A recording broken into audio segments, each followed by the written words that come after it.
New tonight, the state of Texas is taking an electric company to court, accusing it of causing the largest wildfire in the state's history. Texas Attorney General Ken Paxton filed a lawsuit against Southwestern Public Service Company, which operates in Texas as Xcel Energy. Xcel has publicly admitted that one of its decayed power poles near Amarillo snapped back on February 26, 2024, sparking the Smokehouse Creek fire. That fire burned more than 1 million acres in the Texas Panhandle, killing 3 people and more than 15,000 head of cattle. The AG's office says the blaze also caused more than $1 billion in economic losses.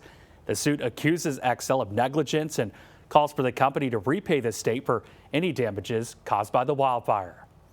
In a statement, AG Paxton said, quote, "There must be accountability for the death and devastation the company caused," unquote, adding that Xcel failed its duty of care to customers and residents in its service area.